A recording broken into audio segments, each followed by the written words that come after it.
আজ এমন একটি রেল স্টেশনের কথা শোনাবো যেখানে আছে 3.5 নম্বর প্ল্যাটফর্ম। হ্যাঁ, ঠিকই শুনছেন, 3.5 নম্বর প্ল্যাটফর্ম। নমস্কার বন্ধুরা, কেমন আছেন আপনারা? প্রদীপের দিনলিপির নতুন একটি দিনে স্বাগত। যমুনা বিধৌত প্রাচীন কুশদহ পরগনার ঐতিহ্যবাহী শহর গোবরডাঙ্গা, আর গোবরডাঙ্গা স্টেশনেই আছে 3.5 নম্বর প্ল্যাটফর্ম। এই অদ্ভুতুড়ে প্ল্যাটফর্ম নাম্বার নিয়ে মানুষের কৌতূহলের অন্ত নেই।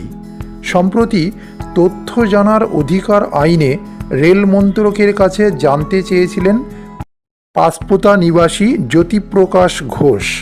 তিনি জানতে চেয়েছিলেন 3.5 নম্বর প্ল্যাটফর্ম তৈরির নেপথ্য কারণ।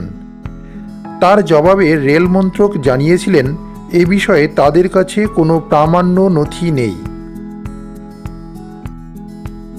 সারা দেশের মধ্যে একমাত্র শিয়ালদা বনগাঁ শাখায় গোবরডাঙ্গা স্টেশনেই রয়েছে এমন অলিখিত নাম্বারের প্ল্যাটফর্ম। এই প্ল্যাটফর্ম নিয়ে রয়েছে নানান জনশ্রুতি। ব্রিটিশ আমলে গড়ে ওঠা এই প্ল্যাটফর্মকে হেরিটেজ ঘোষণারও দাবি উঠেছে। রেলের কাছে কোনো তথ্য না থাকলেও জনশ্রুতি বলছে গোবরডাঙ্গার জমিদারদের হাতি পোষার ভীষণ শখ ছিল।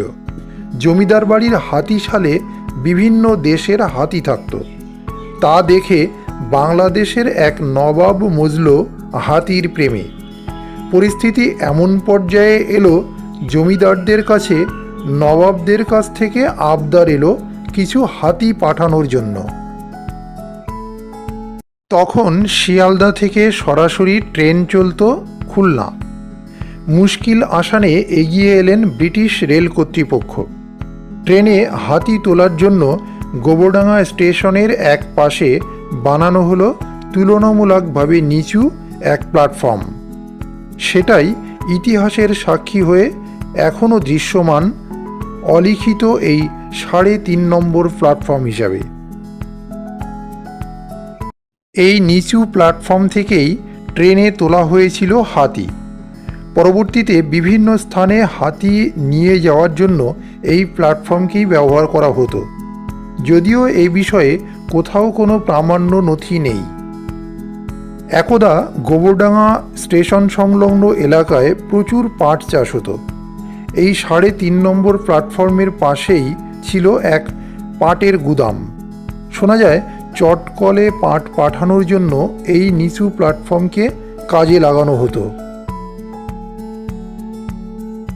প্রামাণ্য নথি থাকুক বা নাই থাকুক, গোবরডাঙ্গা স্টেশনের 3 নম্বর প্ল্যাটফর্মের পরেই আজও অবস্থান করছে 3.5 নম্বর প্ল্যাটফর্ম।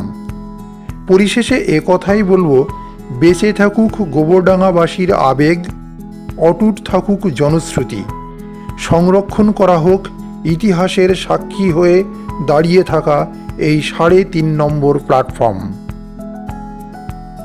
সাথে থাকার জন্য ধন্যবাদ। ফিরে আসব প্রদীপের দিনলিপির আরও একটি নতুন দিন নিয়ে। সুস্থ থাকুন, ভালো থাকুন, জীবন সুন্দর, আনন্দম।